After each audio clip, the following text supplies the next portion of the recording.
عبداللہ بن مسعود رضی اللہ تعالیٰ عنہ فرماتے ہیں کہ حضور صلی اللہ علیہ وسلم نے یہ دعا مانگی: اے اللہ، اسلام کو عمر بن خطاب یا ابو جہل بن شام کے ذریعے قوت عطا فرما۔ چنانچہ اللہ تعالیٰ نے آپ صلی اللہ علیہ وسلم کی دعا حضرت عمر بن خطاب رضی اللہ تعالیٰ عنہ کے حق میں قبول فرما لی، اور اللہ تعالیٰ نے ان کو اسلام کی بنیادوں کے مضبوط ہونے کا اور بت پرستی کی عمارت کے گر جانے کا ذریعہ بنایا۔ اس میں حضرت عمر رضی اللہ تعالیٰ عنہ کی بہن فاطمہ رضی اللہ تعالیٰ عنہا اور ان کے خاوند سعید بن زید رضی اللہ تعالیٰ عنہ کے تکلیف برداشت کرنے کا ذکر ہے۔ اور پھر اس حدیث میں یہ مضمون ہے کہ حضور صلی اللہ علیہ وسلم نے حضرت عمر رضی اللہ تعالیٰ عنہ کے دونوں بازوؤں کو پکڑ کر جھنجھوڑا اور فرمایا: تمہارا کیا ارادہ ہے اور تم کیوں آئے ہو؟ حضرت عمر رضی اللہ تعالیٰ عنہ نے کہا کہ آپ صلی اللہ علیہ وسلم جس چیز کی دعوت دے رہے ہیں وہ میرے سامنے پیش فرمائیں۔ آپ صلی اللہ علیہ وسلم نے فرمایا کہ اس بات کی گواہی دو کہ اللہ کے سوا کوئی معبود نہیں، وہ اکیلا ہے، اس کا کوئی شریک نہیں، اور محمد صلی اللہ علیہ وآلہ وسلم اس کے بندے اور رسول ہیں۔ حضرت عمر رضی اللہ تعالیٰ عنہ یہ سنتے ہی اسی جگہ اسلام لے آئے، اور حضرت عمر رضی اللہ تعالیٰ عنہ نے عرض کیا: آپ صلی اللہ علیہ وسلم اس گھر کو چھوڑیں اور مسجد حرام تشریف لے چلیں، وہاں جا کر کافروں کے سامنے کھلم کھلا اللہ کی عبادت کریں۔ حضرت اسلم رضی اللہ تعالیٰ عنہ کہتے ہیں کہ ہم سے حضرت عمر رضی اللہ تعالیٰ عنہ نے فرمایا: کیا تم لوگ چاہتے ہو کہ میں اپنے ابتدائی اسلام کا قصہ بیان کروں؟ ہم نے کہا: جی ضرور۔ آپ رضی اللہ تعالیٰ نے فرمایا: میں حضور صلی اللہ علیہ وسلم کے بڑے دشمنوں میں سے تھا۔ صفا پہاڑی کے قریب ایک مکان میں حضور صلی اللہ علیہ وسلم تشریف فرما تھے۔ میں آپ صلی اللہ علیہ وسلم کی خدمت میں حاضر ہوا اور آپ صلی اللہ علیہ وسلم کے سامنے بیٹھ گیا۔ آپ صلی اللہ علیہ وسلم نے میرا گریبان پکڑ کر فرمایا: اے خطاب کے بیٹے، مسلمان ہو جا، اور ساتھ ہی یہ دعا کی: اے اللہ، اسے ہدایت فرما۔ فرماتے ہیں میرے اسلام لاتے ہی مسلمانوں نے اتنی بلند آواز سے تکبیر کہی کہ جو مکہ کی تمام گلیوں میں سنائی دی۔ صلی اللہ علیہ وسلم کا حضرت عثمان بن عفان رضی اللہ تعالیٰ عنہ کو دعوت دینا۔ حضرت عمر بن عثمان رضی اللہ تعالیٰ عنہ کہتے ہیں کہ حضرت عثمان رضی اللہ تعالیٰ عنہ نے فرمایا کہ میں اپنی خالہ اردہ بنت عبد المطلب کے پاس ان کی بیمار پرسی کے لیے گیا۔ کچھ دیر بعد حضور صلی اللہ علیہ وسلم وہاں تشریف لے آئے۔ میں آپ صلی اللہ علیہ وسلم کو غور سے دیکھنے لگا، اور آپ صلی اللہ علیہ وسلم کی نبوت کا تھوڑا بہت تذکرہ ان دونوں ہو چکا تھا۔ آپ صلی اللہ علیہ وسلم نے میری طرف متوجہ ہو کر فرمایا: اے عثمان، تمہیں کیا ہوا؟ مجھے غور سے دیکھ رہے ہو؟ میں نے کہا کہ میں اس بات پر حیران ہوں کہ آپ کا ہمارے میں بڑا مرتبہ ہے، اور پھر آپ صلی اللہ علیہ وسلم کے بارے میں ایسی باتیں کہی جا رہی ہیں۔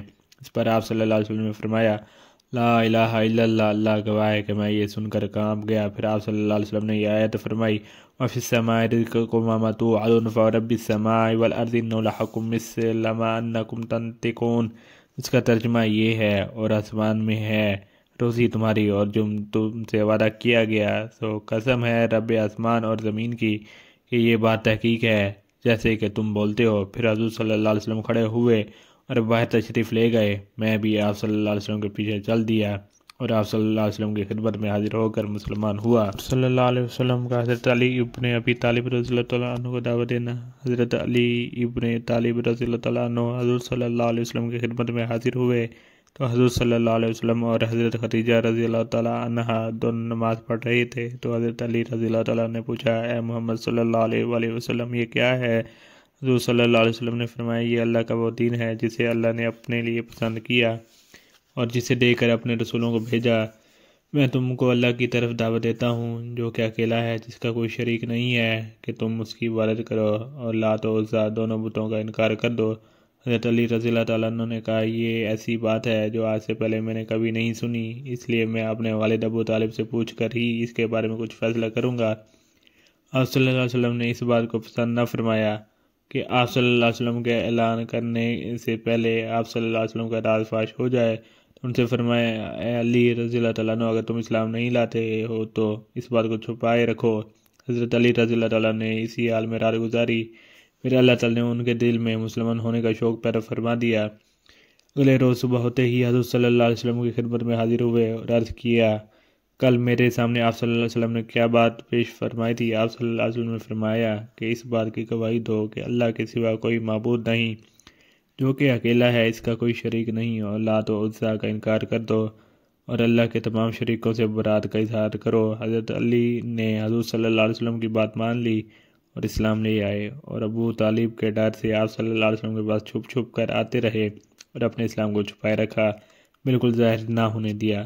عبا اور نیت رضی اللہ تعالیٰ عنہ کہتے ہیں کہ میں نے حضرت علی رضی اللہ تعالیٰ عنہ کو ایک دن ممبر پر ہنستے ہوئے دیکھا، اور اس سے پہلے کبھی اتنا زیادہ ہنستے ہوئے نہیں دیکھا تھا کہ آپ رضی اللہ تعالیٰ عنہ کے دانت ظاہر ہو جائیں۔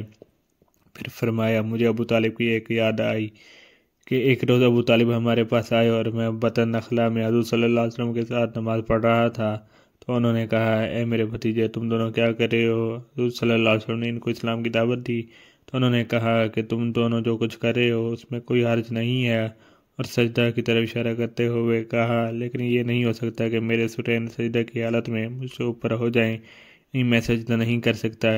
یہ کہہ کر حضرت علی رضی اللہ تعالیٰ عنہ اپنے والد کی اس بات پر تعجب کرتے ہوئے ہنسے۔